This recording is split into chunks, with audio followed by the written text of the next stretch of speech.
বিসমিল্লাহির রহমানির রহিম। ষষ্ঠ শ্রেণীর প্রিয় শিক্ষার্থীবৃন্দ, আশা করি সবাই ভালো আছো। আমরা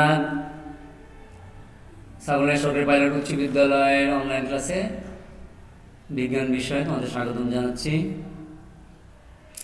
সবাই বই খাতা নিয়ে বসো, বিজ্ঞান বই এবং খাতা নিয়ে বসো। আমরা গত ক্লাসে আলোচনা করেছিলাম তোমাদের বিজ্ঞান বইয়ের প্রথম অধ্যায়ের বিজ্ঞান প্রাথমিক আলোচনা এবং বৈজ্ঞানিক প্রক্রিয়া নিয়ে কিছু আলোচনা করেছিলাম। আজকে আমরা চলে যাব পার্ট 4-5 পরিমাপের প্রয়োজনীয়তা। তোমাদের প্রথম অধ্যায় আজকে দ্বিতীয় পর্বের ক্লাস, পরিমাপের প্রয়োজনীয়তা। তোমরা সবাই বই খুলো, বইয়ের তোমার পৃষ্ঠা নাম্বার হচ্ছে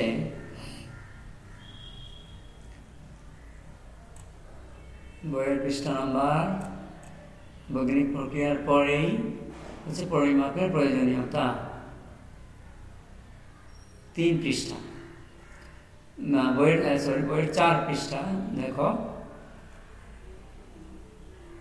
3 পৃষ্ঠার নিচের থেকে শুরু, আগে বেশিরভাগ আলোচনা 4 পৃষ্ঠা গেছে, তবে 3 পৃষ্ঠার নিচের থেকে পার্ট 4-5 পরিমাপের প্রয়োজনীয়তা সবাই বের করো। তো পরিমাপের আলোচনার মধ্যে দেখো প্রথমে আসতেছে পরিমাপ কি জিনিস। তোমরা এ সম্পর্কে নিচের ক্লাসে জেনেছ যে কোনো কিছুর পরিমাণ নির্ধারণ। পরিমাপ আসলে কি? কোনো কিছুর পরিমাণ নির্ধারণ। তুমি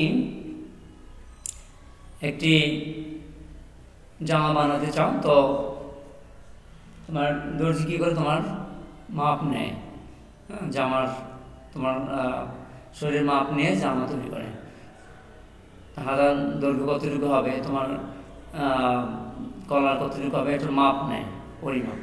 তো এই পরিমাণ নির্ধারণ করা, এটাই হচ্ছে পরিমাপ। তো এই পরিমাপের প্রয়োজনীয়তা অপরিসীম, কারণ দেখো যে কোনো জিনিস, আমি যে জামার উদাহরণ দিলাম, এক্ষেত্রেও যদি তোমার হাতের দৈর্ঘ্যের চেয়ে জামার হাতার দৈর্ঘ্য যদি অনেক বেশি হয়ে যায়, তাহলে তুমি সেটা করতে পারবে না এবং একদম বেরোপ হয়ে যাবে। আবার যদি একেবারে ছোট হয়, তো জামা তোমার গেঞ্জির মধ্যে হয়ে যাবে, তো সেটাও সমস্যা হবে।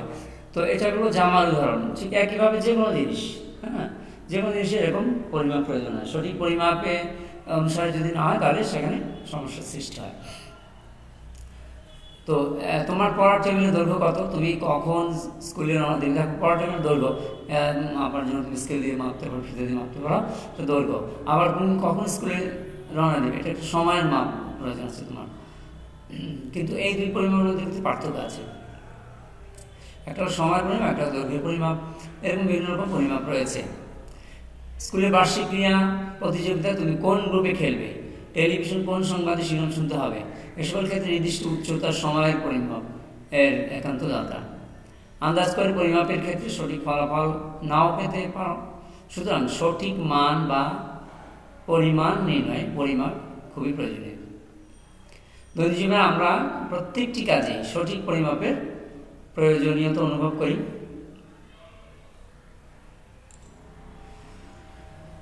তো দেখো, আমাদের বাজার থেকে চাল ডাল কিনতে, জামা কাপড় তৈরি করতে, কিংবা সময় মতো ক্লাস শুরু ও শেষ করতে আমাদের যথাযথ পরিমাপ দরকার।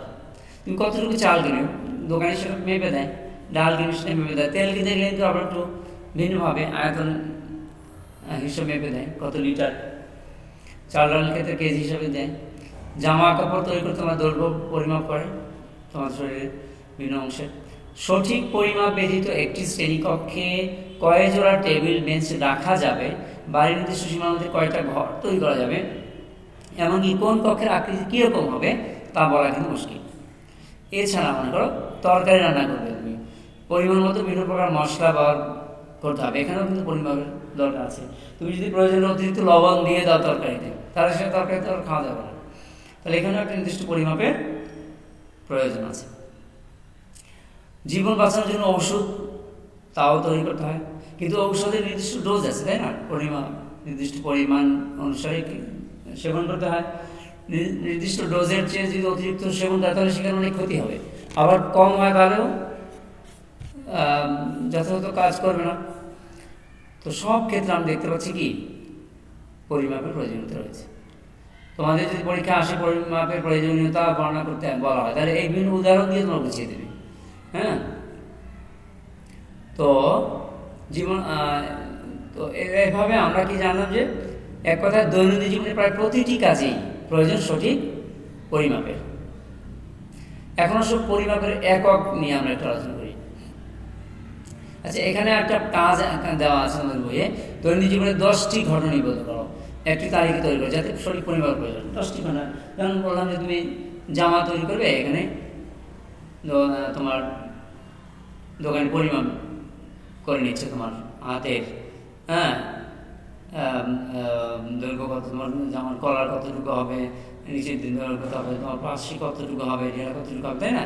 তো এটা একটা উদাহরণ জামা তৈরি করতে। এরকম চাল কেনার ক্ষেত্রে, ডাল কেনার ক্ষেত্রে, এরকম সময়ের ক্ষেত্রে সময়ের পরিমাপ, তুমি কতটার সময় ঘুমাবে, কতক্ষণ পড়বে, স্কুলে কটায় রওনা হবে, এখানে লাগে সময়ের পরিমাপ। তোমার টেবিলটা তৈরি করবে তুমি, তো টেবিলের দৈর্ঘ্য প্রস্থ লাগে পরিমাপ। এরকম তুমি অসংখ্য উদাহরণ দিতে পারো। তোমার আশেপাশে অনেক অসংখ্য জিনিস রয়েছে, প্রত্যেকটা জিনিস কিন্তু পরিমাপ প্রয়োজন হয়, এগুলি এক একটা উদাহরণ দিয়ে দিলেই হয়ে যাবে। এবার সব পরিমাপের একক। তো একক জানার আগে এখানে একটা কাজ নিয়ে আলোচনা আছে, সেটা আগে আমরা একটু দেখি। এক খণ্ড রশি প্রায় 20 ফুট দৈর্ঘ্যের নিয়ে এটিকে তোমরা প্রত্যেকে আলাদা করে নিজ নিজ হাত দিয়ে মাপলে কি দিতে হবে? একটা রশি প্রত্যেকে নিজ হাত দিয়ে মাপো। তো কার হাতে কত হাত হলো? যেহেতু তোমাদের প্রত্যেকের হাতের মাপ ভিন্ন, সব একদম সমান না, একটু কম বেশি হবে, তাই নিজ নিজ হাত দিয়ে মাপলে রশির দৈর্ঘ্য এক একজনের জন্য একরকম হবে। হাত যদি সমান থাকে সমান, তাহলে অত পরিমাপ সমান হয়ে যায় হাত।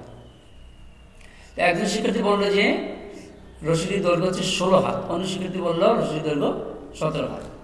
উপরোক্ত কাজটি থেকে আমরা কি সিদ্ধান্ত নিতে পারি যে কিভাবে এই পার্থক্য দূর করা যায়? মূলত এই পার্থক্য দূর করার জন্য আসলে পরিমাপের ক্ষেত্রে একটি আদর্শ পরিমাণকে নির্ধারণ করা হয়। তুমি দৈর্ঘ্য মাপবে, এখন একটা আদর্শ পরিমাণকে নির্ধারণ করবে। কোনো কিছু তাহলে একই রশি একবার হলো 16 হাত, একবার হলো 17 হাত, তাহলে বোঝা গেল যে এখানে হাতের পরিমাণটা আমরা সঠিক নির্ধারণ করিনি যে কতটুকু পরিমাণকে আমরা এক হাত বলবো, তাই না? তো প্রকৃতপক্ষে আমরা এই ওরকম তুমি যদি আসলে একটা ফুট স্কেল দিয়ে মাপো, তাহলে কিন্তু ওই রশিটি একটা নির্দিষ্ট এত ফুট তুমি পাবে, নির্দিষ্ট ফুটই পাবে। যতবার মাপো ওই নির্দিষ্ট মাপের স্কেল দিয়ে, ফুট স্কেল দিয়ে তুমি যে কোনো ফুট স্কেল দিয়ে মাপো, কিন্তু একটা নির্দিষ্ট এত ফুট তুমি পাবে কিন্তু, কারণ এখানে কি দিয়ে পরিমাপ করা আছে সেটা পরিমাণ নির্ধারণ করা আছে। কোনো কিছু পরিমাপ করার জন্য একটি সুবিধাজনক পরিমাণকে আদর্শ হিসাবে ধরে নিতে হয়, কোনো একটি ন্যূনতম ক্ষুদ্র অংশকে আদর্শ হিসাবে ধরা হয়। এই জানা আদর্শ অংশের পরিমাণই পরিমাপের একক। তাহলে পরিমাপের এককে আশা করি তোমরা বুঝতে পারছ, হ্যাঁ, যে পরিমাপের একক হচ্ছে কি জানা তোমার পরিমাণ, হ্যাঁ, কোনো ন্যূনতম ক্ষুদ্র অংশ যে জানা আদর্শ অংশ, একটি জানা আদর্শ অংশের পরিমাণ। কোনো কিছু পরিমাপ করার জন্য একটি জানা আদর্শ অংশের পরিমাণই হচ্ছে কি পরিমাপের একক। উদাহরণ দিয়ে আরো ক্লিয়ার হবে। দৈর্ঘ্য পরিমাপের ক্ষেত্রে একটি সুবিধাজনক দৈর্ঘ্য, ভর পরিমাপের ক্ষেত্রে একটি সুবিধাজনক ভর, সময় পরিমাপের জন্য একটি সুবিধাজনক আদর্শ হিসাব ধরা হয়। নিজ নিজ আদর্শ মানের সাথে তুলনা করেই দৈর্ঘ্য, ভর, সময় তাপমাত্রা নির্ধারণ করা হয়। যেমন হলো দৈর্ঘ্যের একক কি? দৈর্ঘ্য আন্তর্জাতিক হচ্ছে মিটার। তাহলে এই মিটারকে পুরা পৃথিবীর সব দেশেই কিন্তু মিটারকে দৈর্ঘ্য একটা নির্দিষ্ট একক হিসাবে ধরা হয়েছে এবং তার একটা নির্দিষ্ট মান আছে। তো এই এই 1 মিটার এটা হচ্ছে দৈর্ঘ্যের একক। এরকম ভরের একক কিলোগ্রাম, সময়ের একক সেকেন্ড, হ্যাঁ, তাপমাত্রার একক হচ্ছে তোমার তাপমাত্রার এককের মধ্যে আবার স্কেল অনুসারে আবার ভিন্ন আছে। মনে করো যে ডিগ্রি সেলসিয়াসকেই আমরা সাধারণভাবে পরিবেশের তাপমাত্রা মাপার জন্য ব্যবহার করি। ডিগ্রি সেলসিয়াস তাপমাত্রা একক মনে করো। আর একটা একক আছে ডিগ্রি ফারেনহাইট, ডিগ্রি কেলভিন, হ্যাঁ। প্রত্যেকটা নির্দিষ্ট মান আছে। তো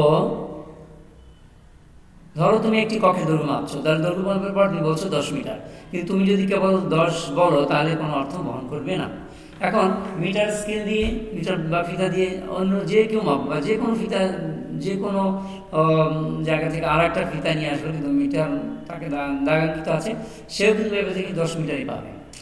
হ্যাঁ, তাহলে প্রিয় শিক্ষার্থী কিন্তু আজকে আমরা জানলাম পরিমাপ সম্পর্কে, একক সম্পর্কে। আশা করি সব বুঝতে পেরেছো। বই থেকে আরও ভালো করে পড়ে নেবে, বাড়িতে একটু মনোযোগ দিয়ে পড়বে ইনশাল্লাহ। তো আজকে এ পর্যন্তই আমরা শেষ করতে চাচ্ছি। ভালো থাকো, সুস্থ থাকো, আল্লাহ হাফিজ।